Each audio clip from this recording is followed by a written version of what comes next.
Hello दोस्तों, अस्सलाम वालेकुम। मैं ओवैस आलम आप सभी का इस्तकबाल करता हूं हमारे YouTube channel RSC education point पर।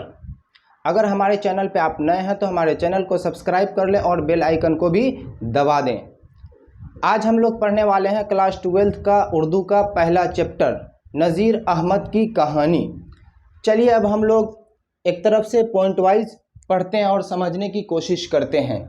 नज़ीर अहमद की कहानी ये क्या है? एक खाका है। नज़ीर अहमद की कहानी को लिखने वाले कौन हैं? इसके मुसन्निफ कौन हैं? इसके राइटर कौन हैं?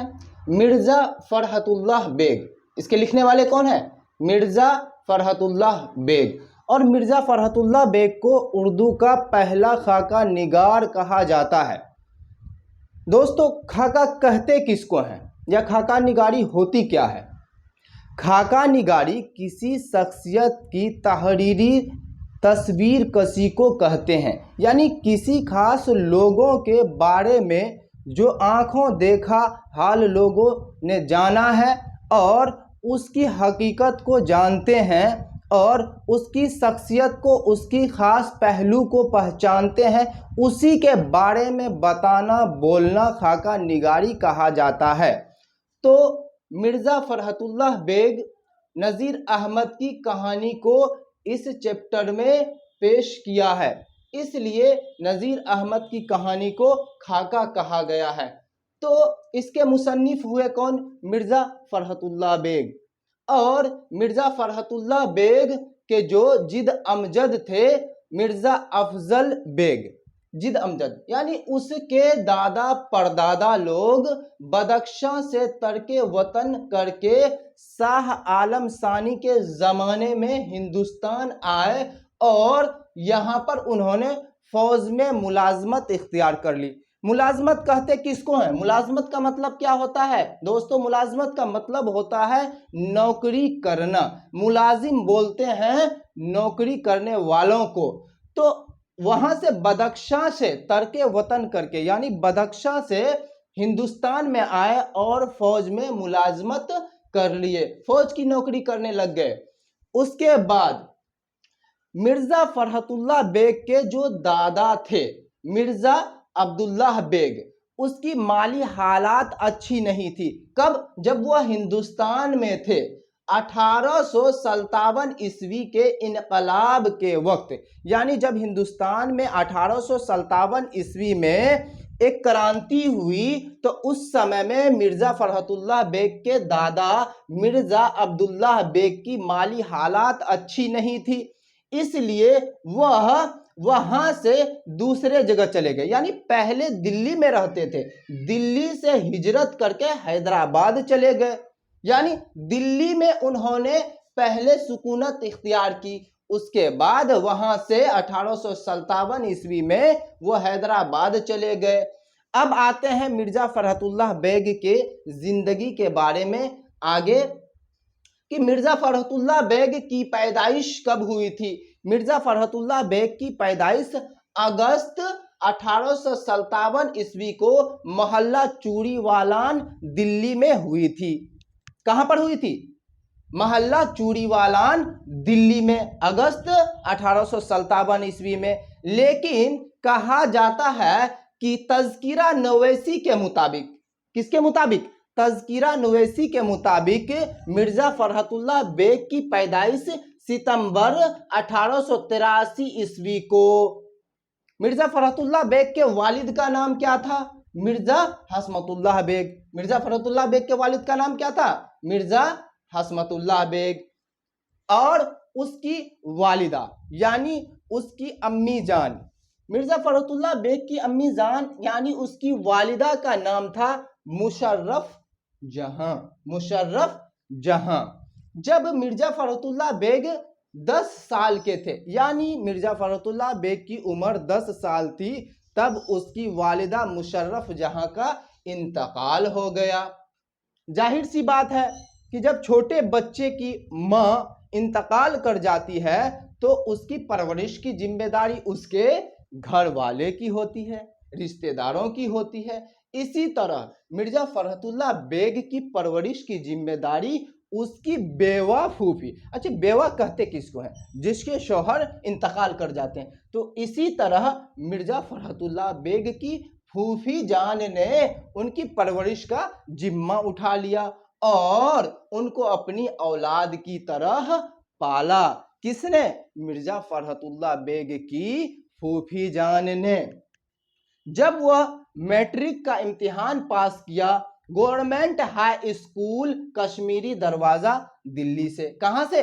गवर्नमेंट हाई स्कूल कश्मीरी दरवाजा दिल्ली से। मैट्रिक का इम्तिहान उन्होंने कहां से पास किया था? कश्मीरी दरवाजा दिल्ली से। कब? 1901 ईस्वी में। और इंटरमीडिएट हिंदू कॉलेज से। कब? 1903 ईस्वी में।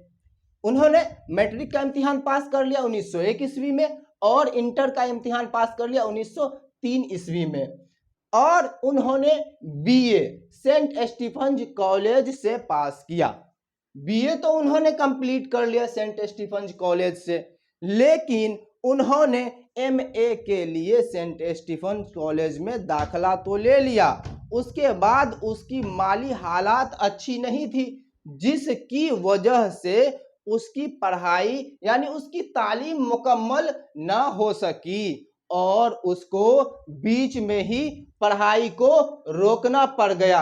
जब नौकरी के वक्त आई, यानी जब काम करने की वक्त आई, पढ़ाई खत्म होने के बाद, ग्रेजुएशन के बाद, तो मुलाजमत के लिए वह हैदराबाद चले गए। कहां चले गए? मुलाजमत का मतलब होता है नौकरी करना। हमने आप लोगों को बताया था कि जब वो नौकरी के लिए हैदराबाद गए तो उन्हें स्कूल में अंग्रेजी के मुअल्लिम के तौर पर नौकरी मिल गई, यानी अंग्रेजी पढ़ाने लग गए हैदराबाद के एक स्कूल में। 1908 ईस्वी में हाई कोर्ट में मुतरज्जिम हुए। उसके बाद 1910 ईस्वी में जुडिशल इम्तिहान को भी उन्होंने पास कर लिया। क्या किया? 1910 ईस्वी में जुडिशल इम्तिहान को पास कर लिया और धीरे धीरे तरक्की करते हुए मुख्तलिफ ओहदे से 1939 ईस्वी में, कब? 1939 ईस्वी में हाई कोर्ट के इंस्पेक्टर ऑफिसर बन गए, हाई कोर्ट के एक अफसर बन गए। और 1942 ईस्वी की बात आती है। 1942 ईस्वी में उसी ओहदे से शबकदोश हो गए। क्या हो गए? शबकदोश हो गए, यानी उसकी रिटायरमेंट हो गई। अब शादी की बात करते हैं। पहली शादी उसकी जो हुई थी अगस्त 1908 ईस्वी में उसके चचा साजिद बेग की लड़की नसीमा सुल्ताना से हुई थी। किससे हुई थी? पहली शादी उसके चचा जो है साजिद बेग की लड़की नसीमा सुल्ताना से हुई थी। उसका इंतकाल हो गया कुछ अरसे बाद, कुछ सालों बाद उसका इंतकाल हो गया। तो दूसरी शादी का उन्होंने फैसला किया। तो जो पहली बीवी थी उसकी नसीमा सुल्ताना, उसकी बहन यानी पहली बीवी की बहन हमीदा सुल्ताना से उन्होंने फिर निकाह कर लिया। इसी तरह उसकी जिंदगी चलती रही और 27 अप्रैल 1947 ईस्वी को वह इंतकाल कर गए। कब? 27 अप्रैल 1947 ईस्वी को, यानी हमारा देश जिस वर्ष आजाद हुआ था उसी वर्ष, उसी साल में मिर्जा फरहतुल्लाह बेग का इंतकाल हो गया और उसको ठकी जेल के करीबी कब्रिस्तान, कहां पर? ठकी जेल के करीबी कब्रिस्तान में दफन कर दिया। चलिए, मिर्जा फरहतुल्लाह बेग मज़ामाइन भी लिखा करते थे। क्या? मिर्जा फरहतुल्लाह बेग मज़ामाइन भी लिखा करते थे, लेकिन उनको जो शोहरत मिली थी कहां से मिली थी? मज़ामाइन भी लिखा करते थे, शायरी भी किया करते थे, शायर थे, और लेकिन शोहरत जो मिली थी उसको उसके बेमिसाल खाका डॉक्टर नजीर अहमद की कहानी कुछ मेरी और कुछ उनकी जुबानी, किससे मिली थी? उनको जो इज्जत मिली थी नजीर अहमद की कहानी से, कुछ मेरी और कुछ उनकी जबानी। ये खाका पहली मर्तबा, यानी सबसे पहले ये जो खाका अंजुमन तरक्की उर्दू हिंद के रिसाला से जुलाई 1927 ईस्वी को तबाह हुआ, यानी पब्लिश हुआ था। ये खाका उर्दू का बेहतरीन खाका में से एक है। क्या कह सकते हैं हम इसको? ये उर्दू का बेहतरीन खाका में से एक खाका माना जाता है। और दिल्ली का यादगार मुशायरा और फूल वालों की शेर भी उनकी यादगार हैं। और उसके बाद उनकी मज़ामैन 7 जिल्दों में शाया हुआ था। उसकी मज़ामैन को 7 जिल्दों में तबाह किया गया था। उनकी दीगर किताबों में इंशा, दीवाने यकीन, दीवाने नज़ीर और मेरी दास्तान और मेरी शायरी अहम और ख़ास है। चलिए, मिर्ज़ा फ़रहतुल्लाह बेग की ज़िंदगी से जुड़ी ये बातें थी।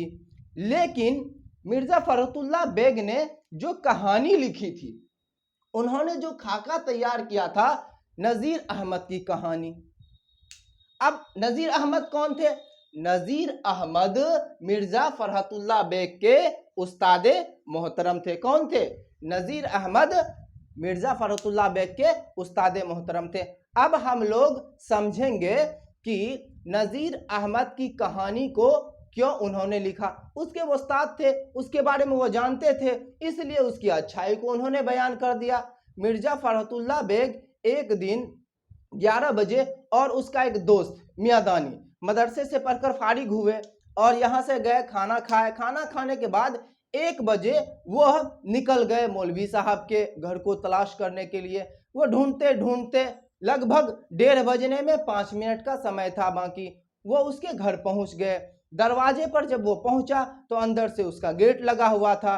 तो एहसास हुआ, लगा कि पता नहीं मौलवी साहब घर में हैं या घर उसका है कि नहीं है। फिर कुछ देर बाद जब एक गेट खुली हुई थी, दरवाजे की एक गेट खुली थी, तो अंदर मुंह डालकर झांका। किसने? मिर्ज़ा फ़रहतुल्लाह बेग ने। तो मौलवी साहब ने आवाज लगाई, कौन? कड़कती हुई आवाज में, कौन? तो इन्होंने कहा कि मैं और मियादानी। तो बोला, आ जाओ बेटे आ जाओ। अंदर उन्होंने बुलाया। ठीक है, जब बातें हुई तो पढ़ाई की बात हुई। तो मौलवी साहब ने बोला कि कौन सी किताब लाए हो? तो मौलवी साहब पूछने के बाद जो है उन्होंने किताब पेश कर दिया। जब किताब पेश किया तो वो उलट पुलट कर कुछ देखे और पढ़ने को कहा। और मौलवी साहब ने बोला, एक किताब मुझे भी दे दो, एक किताब मुझे भी दे दो। तो मौलवी साहब को एक किताब दे दिया और एक किताब में वो दोनों मिलकर पढ़ने लगे। तो पढ़ाई के सिलसिला ये था उसका कि एक दिन मियादानी पढ़ता था और एक दिन मिर्ज़ा फ़रहतुल्लाह बेग। एक दिन मियादानी, एक दिन मिर्ज़ा फ़रहतुल्लाह बेग। तो अगले दिन जब वो अपने स्कूल गया, कॉलेज गया, तो वहां पर हिंदू कॉलेज में इन्होंने मौलवी साहब का बहुत तारीफ कर दिया। तो उसका एक और दोस्त मिल जाता उसको, मिस्टर रेजा। तो मिस्टर रेजा ने बोला, मैं भी मौलवी साहब के पास पढ़ने जाना चाहता हूं। तो मिर्ज़ा फ़रहतुल्लाह बेग ने कहा, ठीक है चलो। लेकिन उसका दोस्त मिस्टर रजा ने बोला, नहीं, पहले मौलवी साहब से इजाज़त लेकर आ जाओ, जब इजाज़त मिल जाएगी तो मैं जाऊंगा। इन्होंने अपनी बात को मौलवी साहब के पास रखा। मौलवी साहब ने बोला, उसको लेकर क्यों नहीं आए, उसको लेकर क्यों नहीं आए? तो मिर्ज़ा फ़रहतुल्लाह बेग ने कहा, वो आपकी इजाज़त के बगैर नहीं आएगा। तो उन्होंने इजाज़त दे दिया। इसका पैगाम उसके दोस्त मिस्टर रजा को पहुंचा दिया कि मौलवी साहब ने इजाज़त दे दिया। अगले दिन मिस्टर रजा भी मिर्ज़ा फ़रहतुल्लाह बेग और मियादानी के साथ पढ़ने गए। लेकिन पढ़ते वक्त जो है वह शेर में गलती किया करते थे, कहीं का एराब कहीं मिला दिया करते थे। इसीलिए मौलवी साहब को बड़ा गुस्सा आया और अंतिम में उन्होंने कहा कि ऐसा है मिस्टर रजा, तुम कल से मेरे यहाँ पढ़ने मत आओ। बेहतर होगा कि काली के पास जाके 10-15 दिन के लिए तुम क्लास ले लो, ताकि तुमको शेर समझ में आ जाए और उसके बाद तुम मेरे पास पढ़ने आ जाना। अगले दिन की बात आती है जब मिर्ज़ा फ़रहतुल्लाह बेग और उसका दोस्त मियादानी पढ़ने गया। तो मिर्ज़ा फ़रहतुल्लाह बेग पढ़ा तो वो कहीं का एराब कहीं मिला दिया करते थे। शेर तो पढ़ते थे लेकिन कहीं का एराब कहीं जाकर मिला दिया करते थे। मियादानी भी वैसे ही किया, उन्होंने तो शेर को नसर में ही बदल दिया। मौलवी साहब को बड़ा गुस्सा आया। मौलवी साहब ने किताब को यूं फेंक दिया, बाहर जाकर एकदम आंगन में सहन में किताब गिरी। मौलवी साहब ने बोला, तुम लोग यहां से निकल जाओ। तो मियादानी चुपचाप और मिर्जा फखरुद्दीन बेग चुपचाप बैठे थे। कुछ देर बाद मियां दानी तो इशारा किया आंखों से कि यहां से चला जाए, लेकिन मिर्जा फखरुद्दीन बेग ने बोला नहीं। उसके बाद मौलवी साहब ने फिर दोबारा डांटा, तुम लोग जाते क्यों नहीं हो? तो मिर्जा फखरुद्दीन बेग ने कहा कि मौलवी साहब, जब तक कोई धक्का डालकर मुझे नहीं निकालता है, मैं नहीं जाता हूं, मैं जाने वाला भी नहीं हूं, और मैं पढ़ने आया हूं तो पढ़कर जाऊंगा। ठीक है, तो इसी तरह की बात हुई। मौलवी साहब ने फिर गुस्सा किया, लेकिन मियां दानी खड़ा हो गया जाने के लिए, तो मिर्जा फखरुद्दीन बेग ने उसको खींचकर बैठा लिया। मौलवी साहब को ये बात बहुत पसंद आई कि ये जाना नहीं चाहता बच्चा, यानी इसको इल्म हासिल करने से दिलचस्पी है। क्या है? इल्म हासिल करने से इसको दिलचस्पी है, इसको बहुत मोहब्बत है। इसलिए उन्होंने बोला शागिर्द हो तो ऐसा। किसने कहा? मौलवी साहब ने। शागिर्द हो तो ऐसा कहा, बेटे तुमको मैं पढ़ाऊंगा, अगर तुम इस गुस्से में यहां से निकल जाते तो मेरे आंगन में घुसने की इजाजत नहीं होती और मैं तुमको नहीं पढ़ाता, लेकिन अब मैं पढ़ाऊंगा, क्योंकि मैंने देखा तुम्हारे अंदर पढ़ने की दिलचस्पी है, पढ़ने से तुमको मोहब्बत है पढ़ाई से, इसलिए मैं तुमको पढ़ाऊंगा। कहानी तो यही थी, और आप लोग बुक्स को पढ़ेंगे और समझने की कोशिश करेंगे। चलिए आज के लिए इतना ही, लेकिन आप लोगों को मैं पहले बता दूं, अगर समझ में नहीं आई होगी तो आप लोग इसका स्क्रीनशॉट ले ले, मैं आपको समय देता हूं। चलिए जल्दी से स्क्रीनशॉट ले लीजिए।